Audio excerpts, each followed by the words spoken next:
Greetings, family. This is Kyle Dixon, co-founder of Precise Minds Filmworks, educator for 20 plus years, cultural enthusiast. And I'm Kayode Bentley, president and founder of 4T's Teaching Teens to Think, whose mission is to help inner city youth identify their inherent skill sets in order to complete their education, establish a career, and ultimately start a business, if they choose to. Professor at Fordham University, where I teach students who are pursuing their master's degree in social justice. And with that said, welcome to the Grand Rising Collective, a podcast whose purpose is to cultivate greatness and excellence within ourselves and our communities. The name itself is from the morning greeting of Grand Rising, which we interpret as starting off the day with a greatness mindset so that we are able to rise to the occasion of whatever obstacles and challenges we may face. And that's why we focus on engagement, relevant information, and empowerment for people in our communities who want to be and do better in their daily lives. Welcome to the Grand Rising Collective.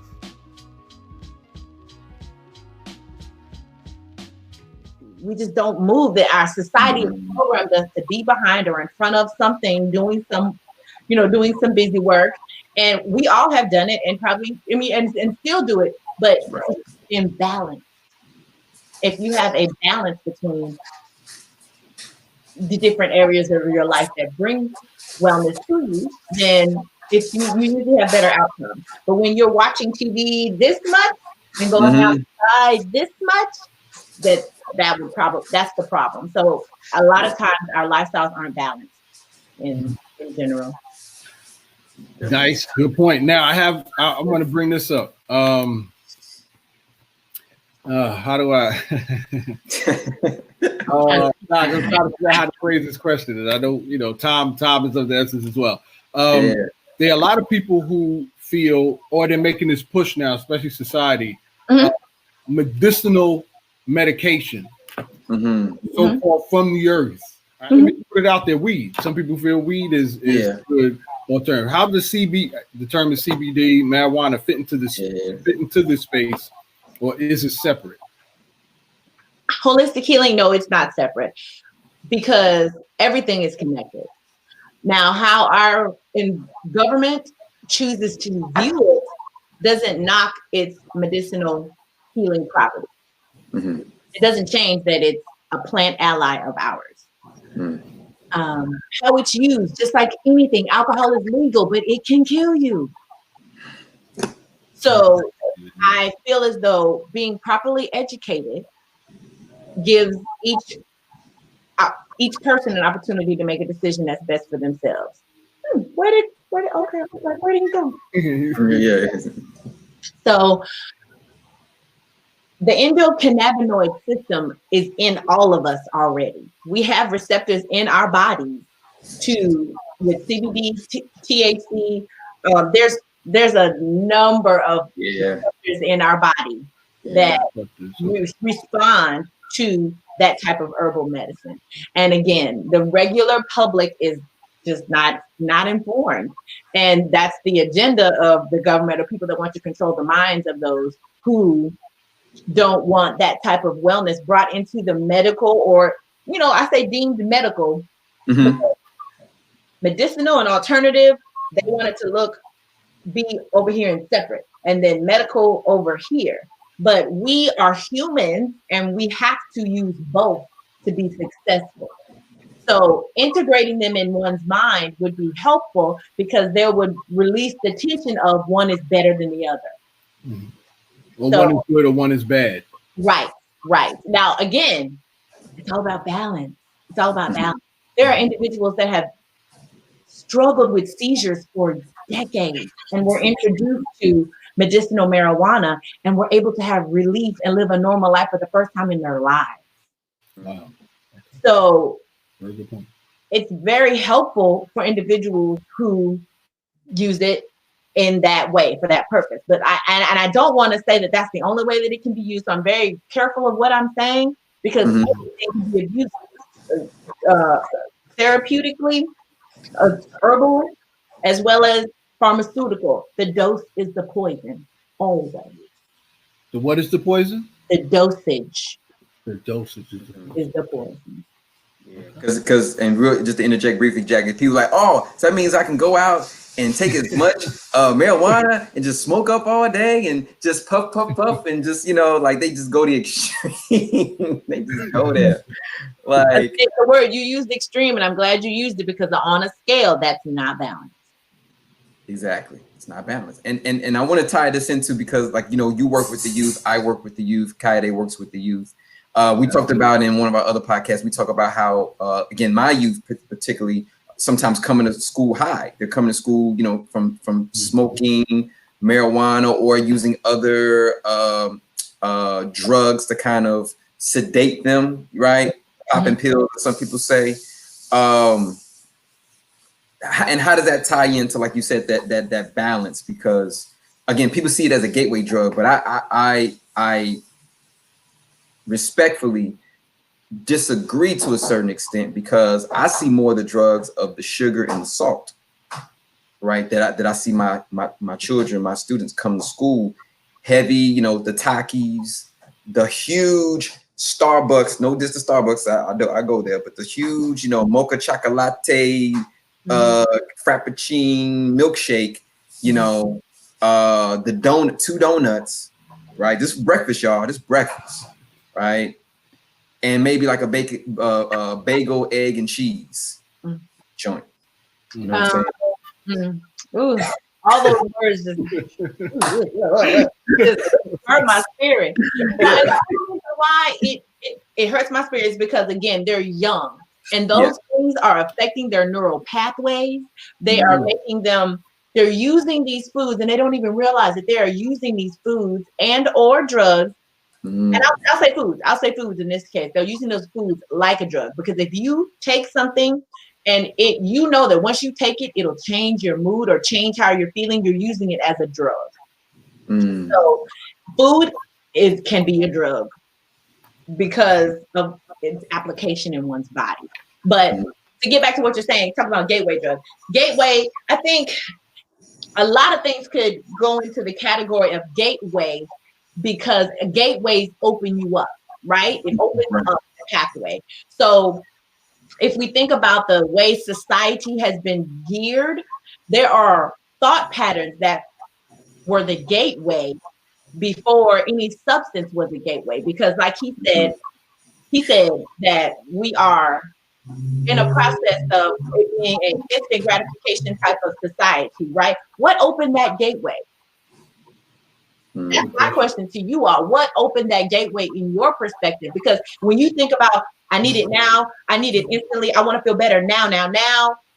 So what trauma, what are you experiencing in your life to where you have to get instant relief right now? Why is it so bad to where you have to take this, do this, experience this right now to get relief? What happened to understanding that change takes time? I don't want it to take time. You know what I'm saying? So these are all thoughts that are leading to the actions of doing certain things, like overindulgence. There are some temperaments that are more prone to that than others, but we all have experienced it at some point. Why did I want to overindulge? What gave me the thought that was okay, or that was something good for my mental state or my physical state right now? So the wormhole goes real deep, and it can go real deep real quick. But most people want to tune that out. They don't want to do the work. They want to continue on the pathway that they're on because of how they are feeling. Everything that we feel, our emotions are tied to everything. And people are trying to maintain a certain level of equilibrium within their bodies. And they do that by food, drink, certain levels of stimulation. And all of it is stimulation. My question to you, Jackie, real quick is, do you have, for people who are struggling right now with this COVID situation, if you can sum up in some kind of way right now, someone who hasn't been living a healthy lifestyle, someone who hasn't been eating fruits and vegetables or the rainbow and the chakras and the throat and things, right now they're in this situation. What advice can you give them in this epidemic of COVID-19, in addition to what the advice they've already gotten in regards to wearing gloves, wearing a mask, You know what I'm saying? Yes. What advice could you give them how to do it? Number one, I would say do what you feel you need to do to decrease your levels of anxiety and fear. because anxiety and fear and worry raise cortisol levels within the body, and those kill white blood cells, which is your immune system. Wow. So fear and worry lowers your defenses. Mm-hmm. So staying positive, staying informed, but still continuing to live is very important. My mother, like I said, is a doctor, healthcare professional, and she's in the prison system. So if something breaks out in there, mm-hmm.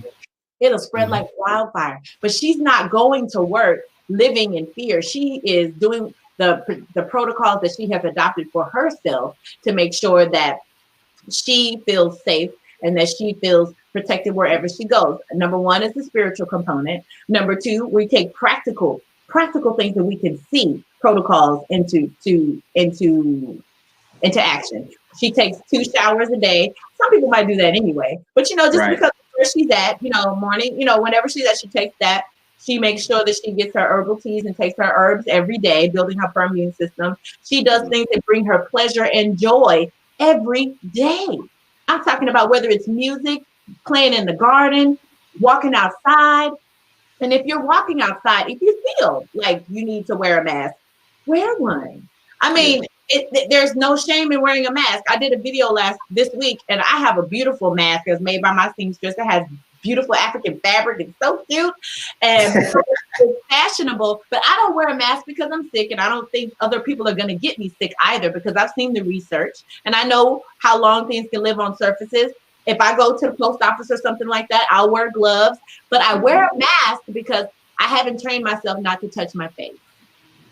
So just to keep myself, from touching my face right now. And again, all of this is prevention, right?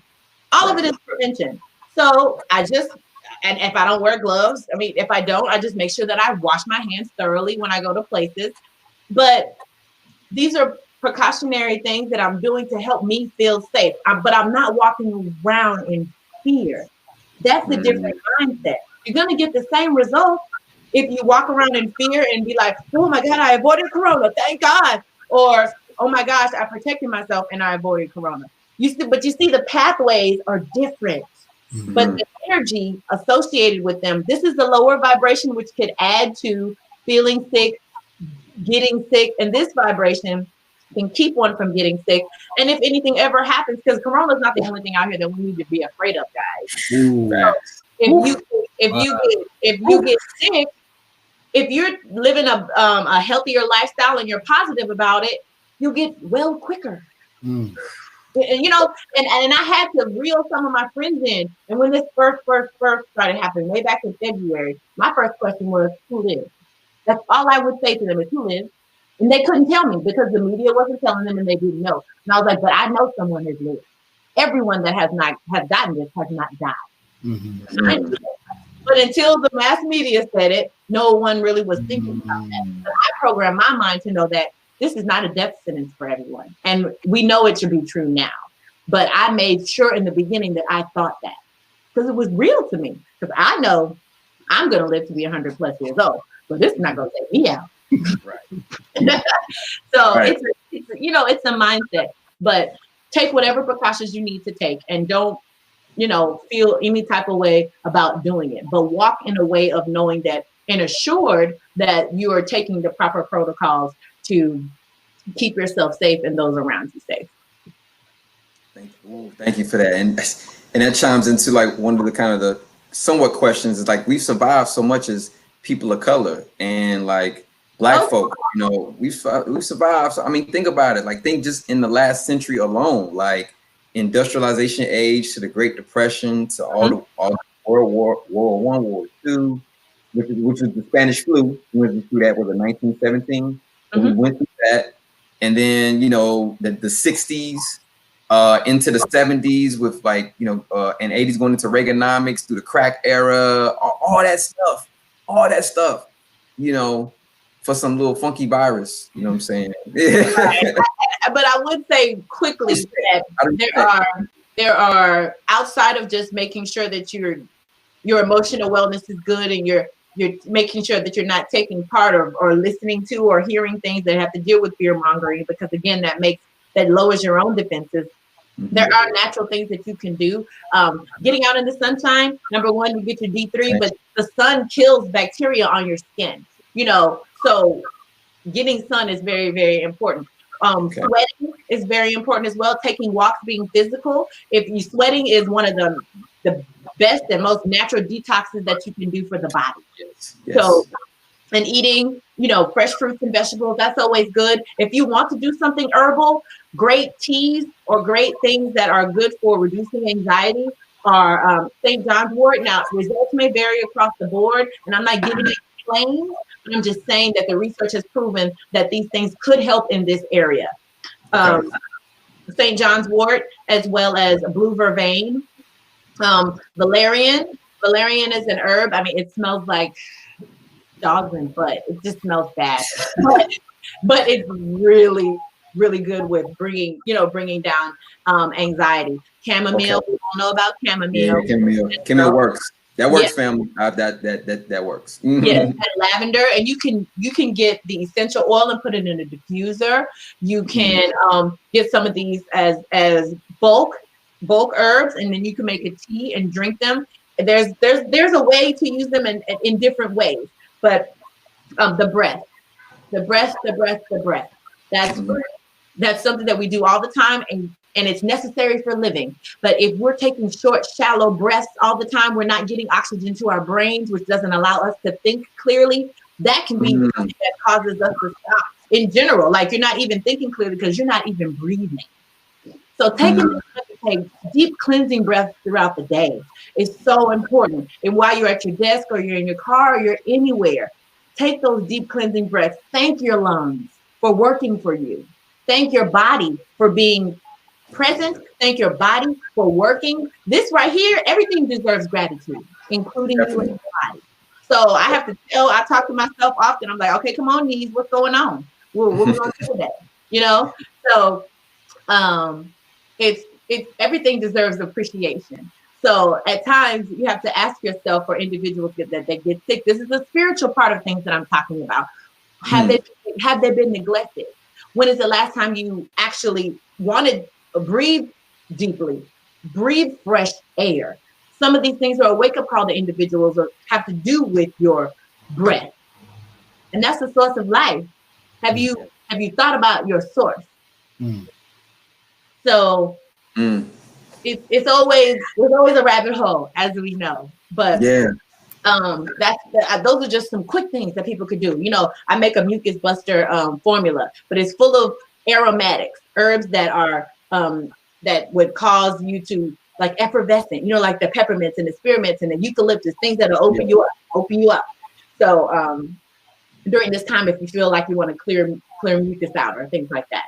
So actually doing active things that put you in the mindset of, I'm preventing this, I'm protecting myself, that helps fear diminish.